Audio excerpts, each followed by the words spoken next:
Amit, good morning. જણાવો કયા કયા સ્ટોક્સ આજે આપણા લિસ્ટમાં રહેશે? તરફથી આપણે વાત કરીશું કે નિફ્ટીની જે કંપની બજાજ ફાઇનાન્સ છે કે એના ચોથા ત્રિમાસિક ગાળાના પરિણામ આવ્યા ગયા છે કે જેમાં ટોપ લાઇન અને બોટમ લાઇન બંને સારું જોવા મળ્યું છે, પરંતુ જે રિટર્ન જે છે, રિટર્ન ઓન ઇક્વિટી અને રિટર્ન ઓન એસેટ, એમાં થોડીક નિરાશાજનક જોવા મળી છે. આપણે ઇન્ડેક્સ વાત કરીએ તો નફો 21% વધીને ₹3,825 કરોડ વાર્ષિક ધોરણે જોવા મળ્યો છે, જ્યારે નેટ ઇન્ટરેસ્ટ ઇન્કમ 28% વધીને ₹8,013 કરોડ જોવા મળી છે.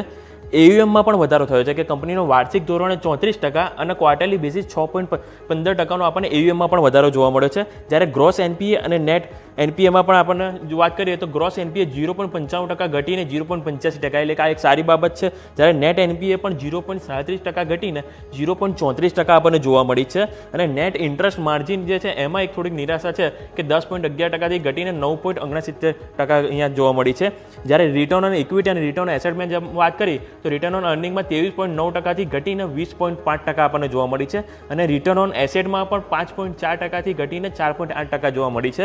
અને અહીંયાથી આપણે કહી શકીએ કે થોડા ન્યુટ્રલથી થોડાક સારા જેવા પરિણામ આપણે બજાજ ફાઇનાન્સ તરફથી આપણને મળ્યા છે. અને કંપનીએ એ પણ જણાવ્યું હતું કે એમની જે ઇકોમ અને ઇન્સ્ટા EMI કાર્ડ ઉપર જે RBI દ્વારા રોક લગાવવામાં આવી હતી અને તેના બાબત પર જે પણ સુધારા કરવાના હતા જે કરી દેવામાં આવ્યા છે, અને તેમણે RBIને જાણ પણ કરી દીધી છે, પરંતુ RBI તરફથી હજી જવાબ નથી આવ્યો. એટલે આપણે આજના દિવસે એક બજાજ ફાઇનાન્સને આપણે ધ્યાન પર રાખીશું. જે બાદ IndusInd બેંકના પણ પરિણામ આપણે આવ્યા છે, અને પરિણામમાં નફો 15% વધીને 2,349 કરોડ આપણને જોવા મળ્યો છે, જ્યારે નેટ ઇન્ટરેસ્ટ ઇન્કમમાં પણ 15%નો વધારો થયો છે, જે ₹5,376 કરોડ આપણને જોવા મળી છે. પરંતુ એમના પ્રોવિઝનિંગમાં ઘટાડો જોવા મળ્યો છે કે જે ₹1,030 કરોડ હતી જે ઘટીને ₹950 કરોડ પ્રોવિઝનિંગ જોવા મળી છે, અને ગ્રોસ NPA અને નેટ NPA એ બંનેમાં ફ્લેટ છે નહીં, એટલે કે જે Q3માં જે પણ હતા એ જ આપણને Q4માં આપણને જોવા મળે છે કે એના NPA 1.92% ફ્લેટ ગ્રોસ NPA છે, અને નેટ NPA પણ 0.57% હતા, જે આ ફેરી આપણને 0.57% જ આપણને જોવા મળ્યા છે. એટલે અહીંયા પણ આપણે એક ન્યુટ્રલ જેવા આપણને પરિણામ અહીંયા આપણને IndusInd બેંક તરફથી મળ્યા છે.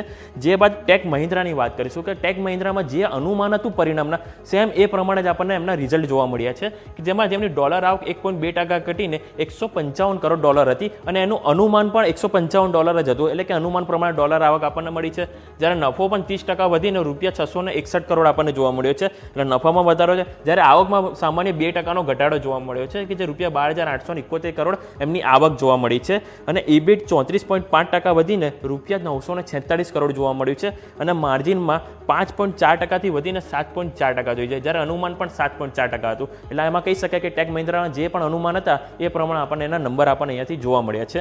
જે બાદ L&T ટેકનોલોજીની આપણે વાત કરીશું કે L&T ટેકનોલોજીમાં નફો 1.5% વધીને ₹341 કરોડ જોવા મળ્યો છે, જ્યારે આવકમાં 1.5% વધીને ₹2,537 કરોડ જોવા મળ્યો છે, એટલે કે અહીંયા નફો અને આવક બંનેમાં પણ 1.5%નો વધારો જોવા મળ્યો છે, જ્યારે EBIT 3% વધીને ₹428 કરોડ જોવા મળે છે, અને માર્જિનમાં 17.2%થી ઘટીને 16.9%, એટલે કે અહીંયા 10 બેઝિસ પોઈન્ટનો માર્જિનમાં સામાન્ય ઘટાડો જોવા મળે છે. એટલે ઓવરઓલ અહીંયા આપણને કોઈ ખાસ નહીં, પરંતુ એક સામાન્ય પરિણામ આપણને L&T ટેકનોલોજી તરફથી મળ્યા છે.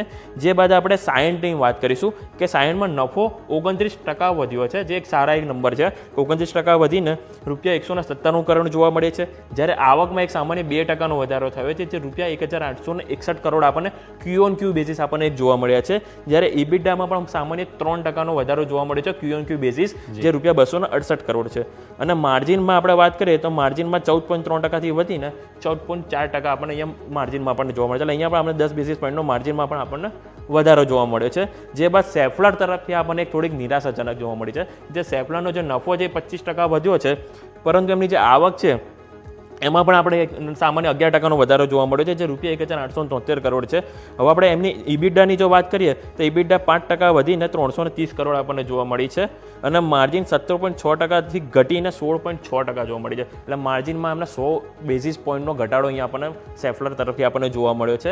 એટલે આ બધા સ્ટોક આપણે ધ્યાન પર રાખીશું. સાથે સાથે નિફ્ટીની 5 કંપનીના આજે પરિણામ આવશે તે બધા પર પણ આજે આપણે ફોકસ કરીશું, કે જેમાં HCL tech, Maruti, SBI life, Bajaj Finserv અને શ્રીરામ ફાઇનાન્સના જે પરિણામ આવવાના છે તો આ બધા પર નજર રહેશે. અને મારુતિમાં એક અનુમાન છે કે એમના નફામાં 56%નો એક વધારો આપણને જોવા મળી શકે છે, અને માર્જિનમાં પણ એક સુધારો આપણને અહીંથી જોવા મળી શકે છે. તો આ બધા સ્ટોક્સ આપણે આજના દિવસ પર નજર રાખીશું. Over to yes.